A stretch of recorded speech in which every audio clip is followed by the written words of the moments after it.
Good morning, everybody, and welcome to the Steps to Soul podcast. I'm your host, Brandon Bourgeois, with my co-host, Chris Sater. Today, we're going to talk about common pitfalls when selling a business and how to avoid them. Lessons from failed deals. Not all deals work out, as we know, Chris, and my dad always said 1 in 3 deals, even with an offer and LOI, are not going to make it to close. And there's a lot of factors as to why that can happen. But here's the 5 main areas I think we're going to cover today, and it's all you listening out there. These are things you really want to keep a close eye on. First thing, overestimating business value. Second, poor financial documentation.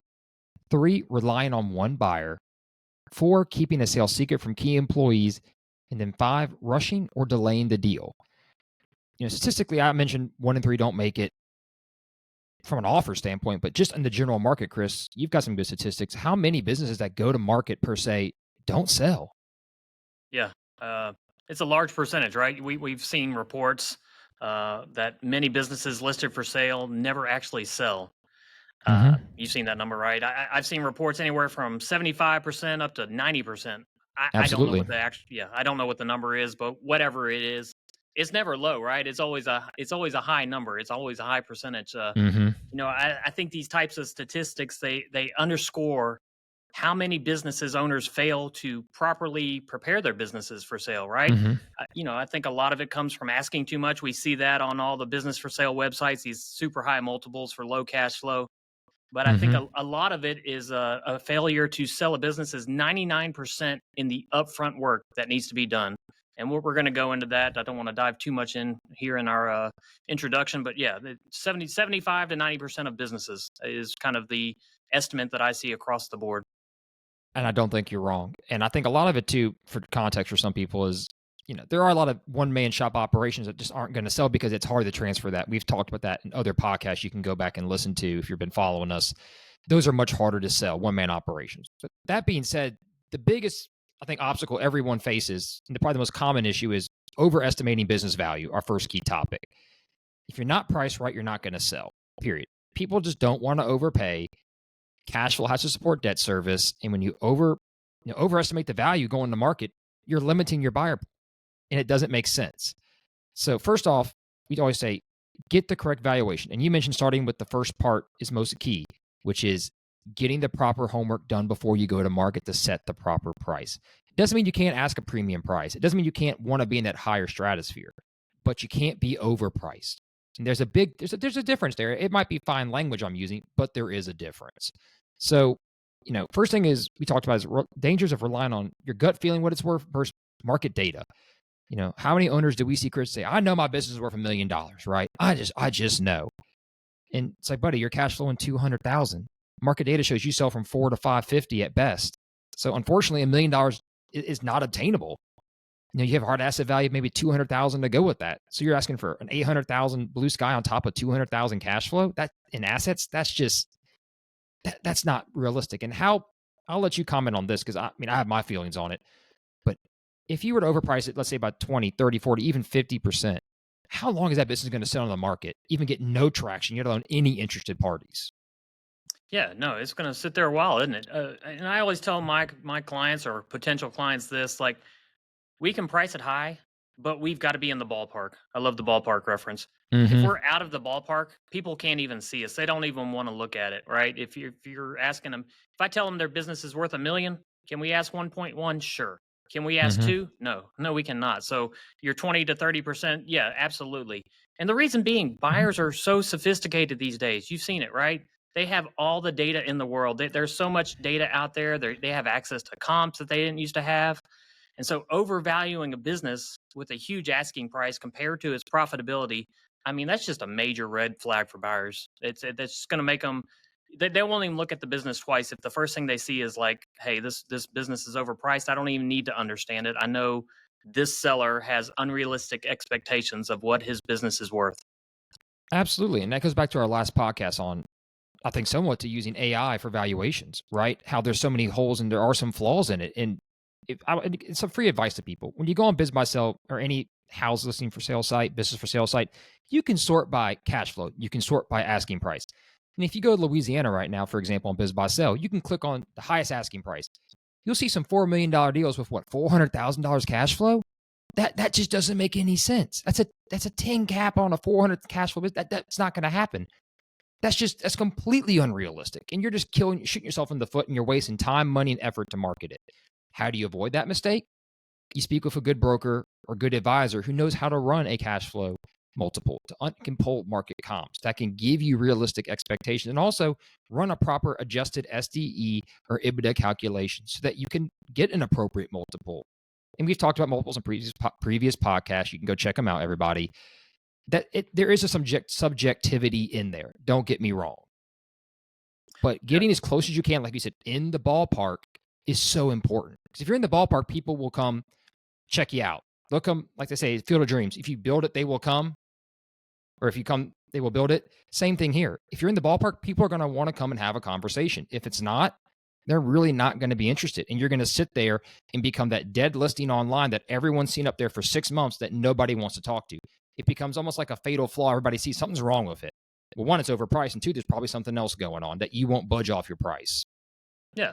And where does that those high prices from sellers come from?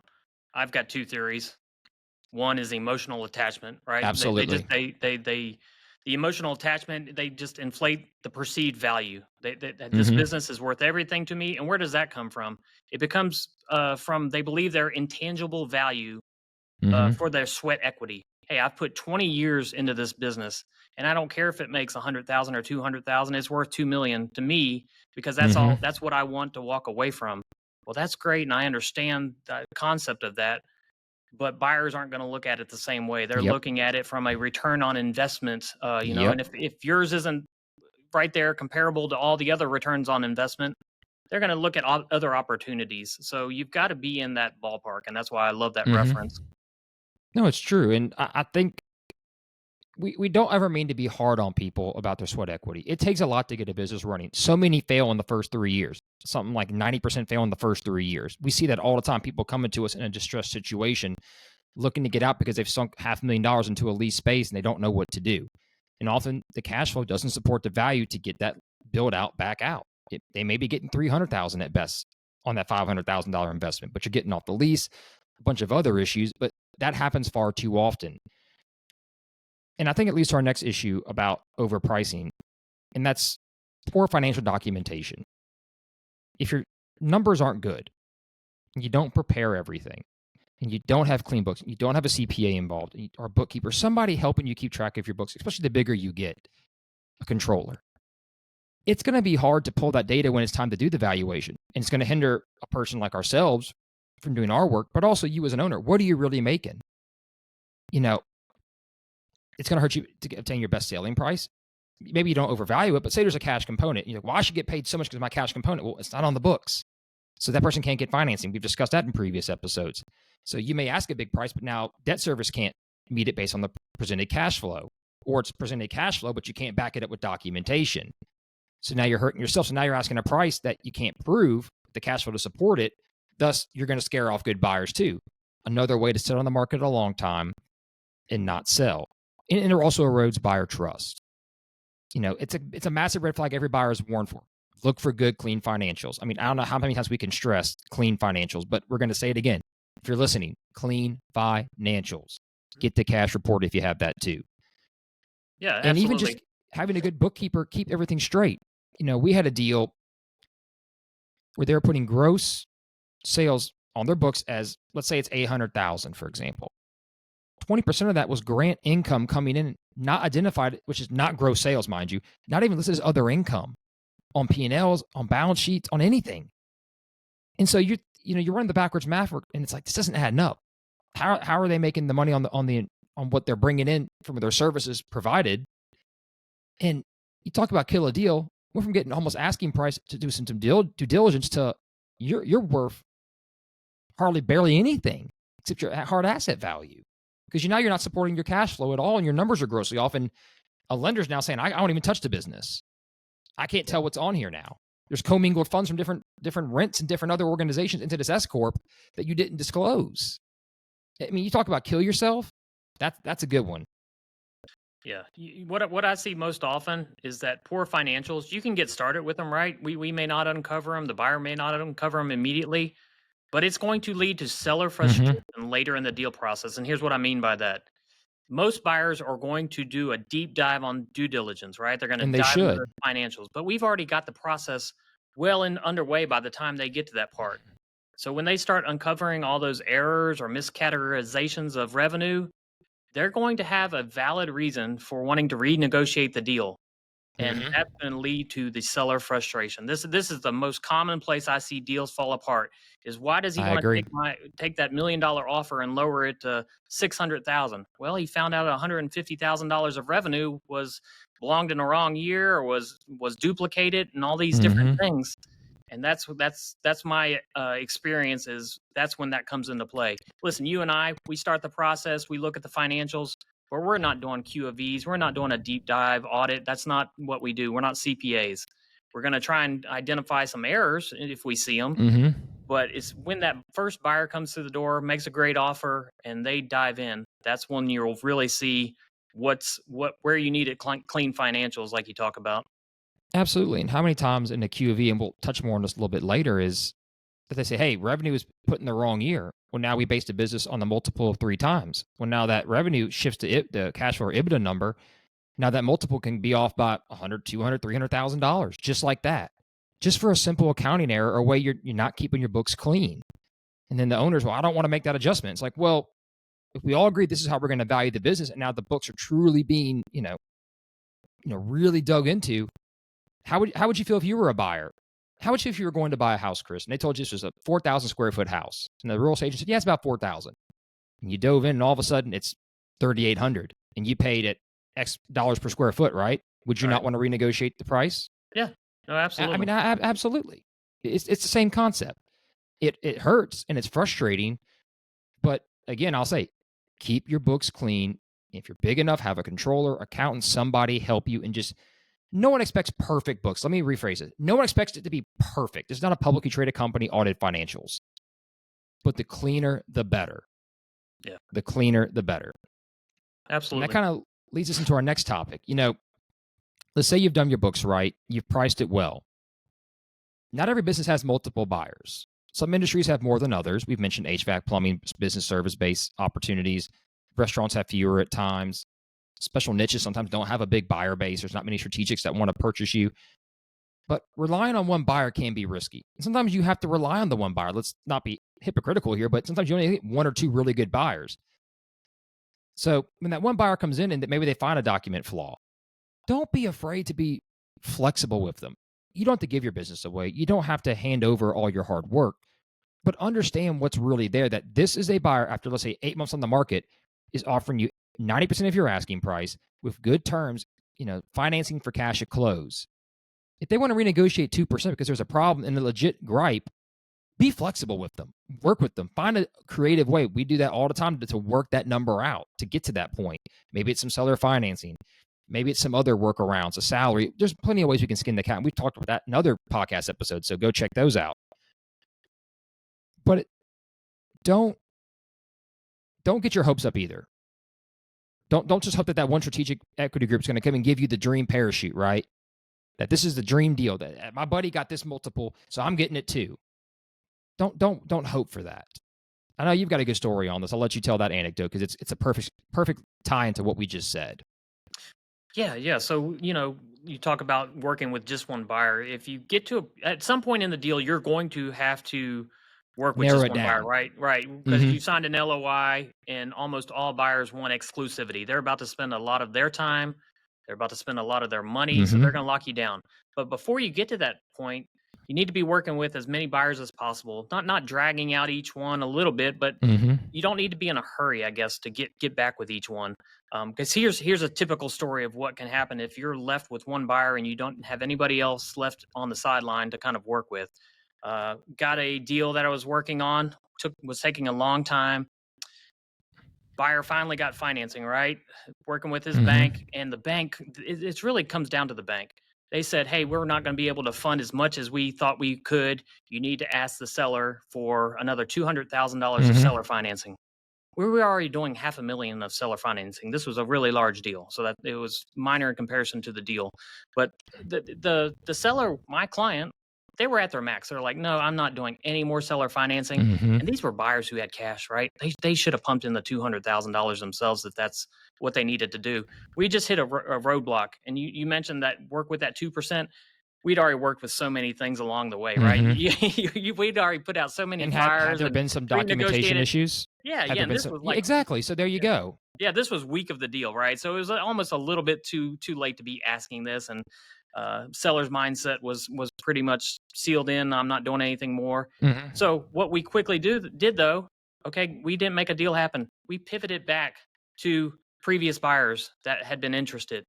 They had made offers, put out LOIs or IOIs. They had interest, Mm-hmm. we got that deal done in probably 3 months after that. And we would have had to restart the marketing, reprogram the whole machine to get this business sold if we hadn't been working with those buyers before we started, in isolation with this deal. Absolutely. And you touched on a great point I want to elaborate. You say, exclusivity and LOIs and some purchase agreements now these days. Just because somebody knocks on the door the first week of advertising, offers you full price, and locks you in, don't don't don't always rush to that or work negotiate that term.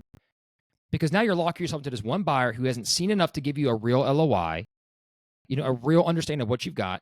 They're going in knowing, hey, I'll lock it down and then I'm going to go in and tear it apart, right? I'm hoping there's issues. I'm hoping there's flaws. I'm hoping I could beat the broker up because now I've got you locked out. You can't talk to anybody else. You can't market. You're off the market in some theory, right? Right. You're at market, but you're under exclusivity. Now they've got you, and your hopes are, man, I'm getting, say my asking price $4 million. They offered me $4 million the first week. Heck yeah, I'm getting paid. Just wait a second. Watch that number trickle down to 3.5, 3.25 with some, maybe 400,000 seller financing, and Yeah. it starts. You know how that game is played, Chris. It goes from all cash to all these different contingencies very often, and getting your hopes up on that one buyer can mentally drain you as a seller as well. Yeah. So you don't want to do that.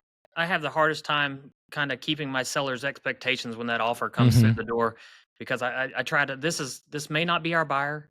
It's a great offer. It's a great start, but have they even visited the business? Have they talked to you on the phone? Have they had an in-person meeting? You see that so often these days. I didn't used to see that when I first started, but now I'm getting offers before they've even talked to the seller, my client. And so, yeah, you gotta be leery of that. You gotta kind of take that with a grain of salt. And like the topic of this discussion right here, or this pitfall, start Mm-hmm. working with 2 or 3 buyers and maybe Yeah. choose the best one out of them. It might take a little bit longer to lock that deal down, but I think it's well worth it in the end. And if nothing else, very often buyers are going to ask questions that you haven't thought about as a seller, even as a broker, that might appear to them as a strategic or other industries that you kind of want to find those answers to. I'm not using my medical reference like in the last podcast, but we can't do all of that, the colonoscopy at the same time, right? Yeah. Sorry I mentioned it. But it's true. And it's good to have that initial phase of talking to someone and getting to know them, because if they're not buying in psychologically on buying business, they're just looking at cash flow and putting the LOI in place and trying to tie you down. Be very wary of that, because they're not trying to buy your business. They want to just lock you in to do some homework. While you sit there wasting 2 or 3 months, they're fairly farting around. Some good, some don't. Not all of them are bad. Let's make that clear. But you've now wasted 2 months at market with somebody that now wants to renegotiate everything just because they threw a high price at you. You bid on the high low hanging fruit. Now you're going, man, this other guy called Chris. He can't do anything with him. I got my biggest competitor saw an ad, called in, didn't realize it was me. I would much rather sell to that guy, right? But I'm under contract. Now I got to waste time. And that gets to another topic, our last topic, time kills deals. We'll highlight that a little bit later. But I think this is a good transition point to talk about the next issue. Such as relying on one buyer is, say you have that one buyer. Now you've said you've narrowed it down to one guy. Keeping the sale secret from key employees. Smaller the deal, less likely you're going to tell employees anything before the sale transaction is finalized, correct? But the bigger the deal, the more key players involved that make the business more profitable, a higher multiple we talked about in previous episodes with having key strategic employees in place, controllers, systems where you're not doing everything. At some point, they're going to have to find out, and especially in a much bigger deal. Let's say $5 million up for a quick ballpark example. There's a controller in place. At some point, that controller's going to figure it out. You're asking all these financial questions for a reason. And 2, they need to be involved because they're the ones that are handling the direct cash flow of the company. And they're going to be strategically important to that buyer to have faith and trust and to have that relationship, because they don't like the controller. They're really not touching your company. or your accountant or your CPA helping you. Yeah, no, I agree. Bringing in key employees, whether it's your number two, your accountant, your controller, those are some of the best deals I've done is when my seller brought them in early, and I understand the need for secrecy and confidentiality. Have them sign an NDA, sit down, have a 30-minute discussion with them about how Mm-hmm. this is so important to keep quiet because you don't need every employee in the No, you business don't. hearing this is for sale, right? You don't want your customers to find out. You don't even want your vendors.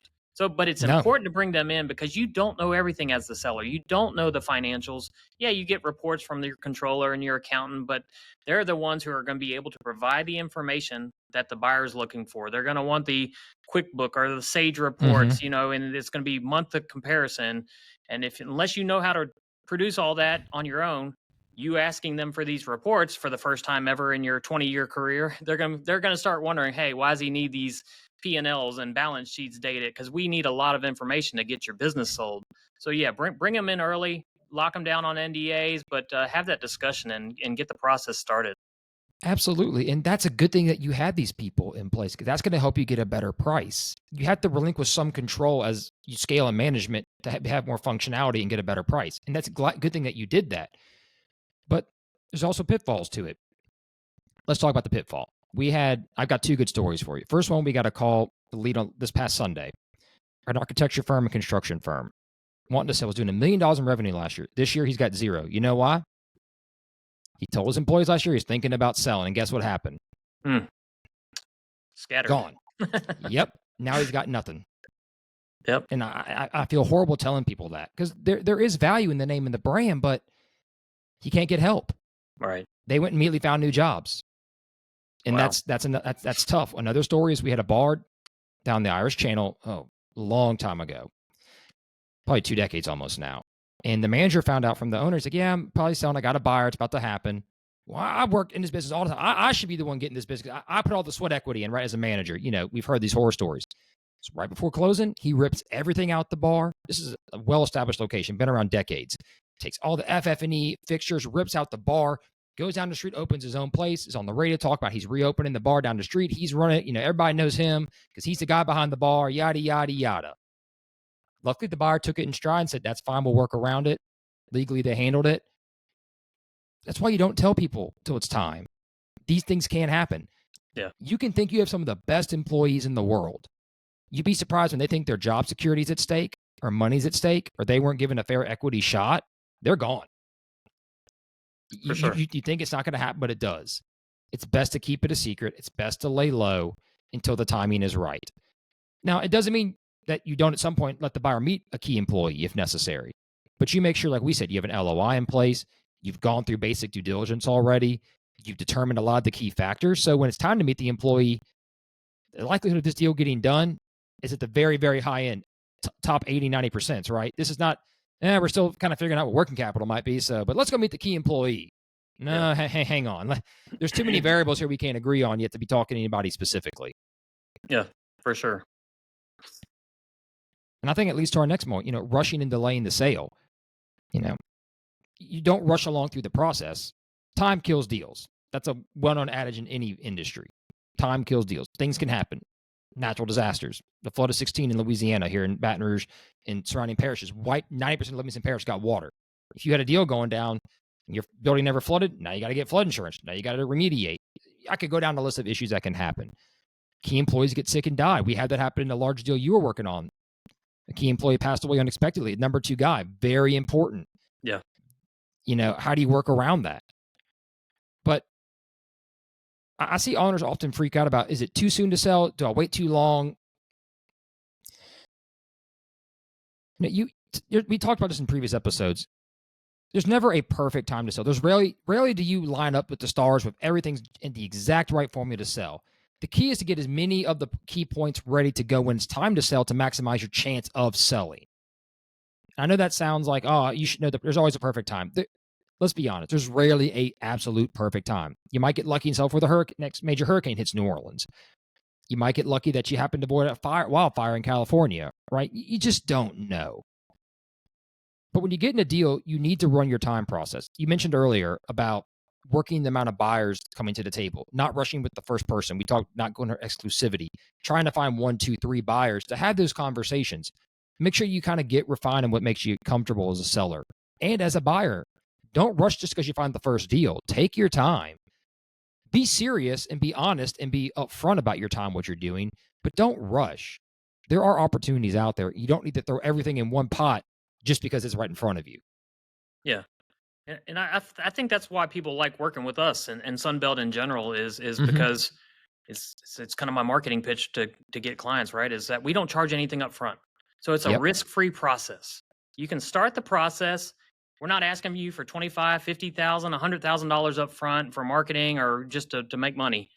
So we can get started. And when the timing's right for you, you'll be on the market, buyers will be coming along, and you can find the exit time that's right for you. And so I think that's, kind of a pitch for Sunbelt, but it's why I don't like charging money up front. Hey, if you decide I agree. 3 months in, 4 months in, this isn't right, it's not the right timing, tariffs maybe came along that you didn't foresee happening. Things happen. Yeah, recession, you can take it off the market and we can reboot it again when the timing is right. But I think if you paid a lot of money up front, you kind of are. You're going to want that You're money stuck. back, right? Yeah. If you paid $25,000, I remember my dad 20 years ago, he gave some guy $5,000, and I felt like at 13 years old, I felt like it was the most amount of money in the world. But he paid some guy $5,000 out of Dallas to list his business, and I just remember, oh well, now we've got to sell the business because we got to get that 5,000. I was a little naive. I didn't realize that wasn't much money to him as far as what he was doing, but yeah, that's why I think if you go with a broker like Sunbelt, you can start the process. It's risk free, and if the timing turns out not to be right, take it off the market, reboot it when it is right.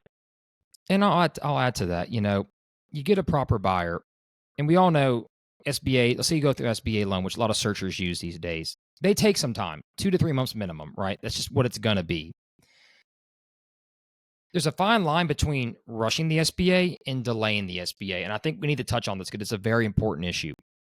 When you're dealing with a third party, a bank specifically, if the banker says, hey, I need current year-to-date P&Ls, balance sheets, I'm talking about. If it takes you 2 weeks to get it to them, you're falling behind the stack of paperwork. But if you get to them within 24, 48 hours, your deal might go from closing in 2.5 months to 4.5 months. Right. By not getting to them on time. Yeah. Because every time you fall behind a roadblock, you move back in the pile, you're missing out on opportunity to close. I can't tell you how many times a deal is dragged out for just delayment of basic information, which goes back to our point involving the controller, involving the accountant. Don't let something happen that ruins a deal. I think we should mention this too. Say you have a high customer concentration company and you're looking to do a deal, hypothetically. The longer you take, what's the chance that customer could leave you? And that company could lose 10, 15, 20% of its revenue. The SBA is going to say, hold on. The buyer is going to say, hold on. And the seller is going to be sitting there going, I want to get paid. Guess what? Renegotiation's coming. Right. It might be out of your control, but it happens. Right? These are all scenarios you have to be prepared for. Never intentionally delay as a renegotiation tactic, too. I think that is the absolute worst thing you can do as a seller. If you're stalling to sign a contract extension form, you're stalling to get financial because you want something else done. What you're telling the buyer is, I'm holding you hostage and your time, effort, and money hostage. I'm not getting what I want. Right. That's a bad way to negotiate. How many times have we seen that happen, Chris? Yeah, and eventually, like you said, I'm going to get a tattoo of this. I think time kills deals, right? That's what you're running into. I don't have any tattoos, but that'd be a good one to remember because that is like the absolute kind of stone of our industry is.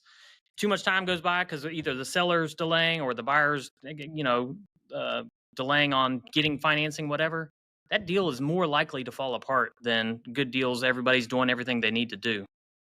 Absolutely. And let's talk about rushing to sale a little bit as a seller. How often do we get calls where a business has been open 1 to 2 years? It's doing well, but I'm ready to sell and I want top dollar. Whew. You don't have a historical pattern of success yet. Yes, you may have gone 1 to 2 years so far. It's looking good.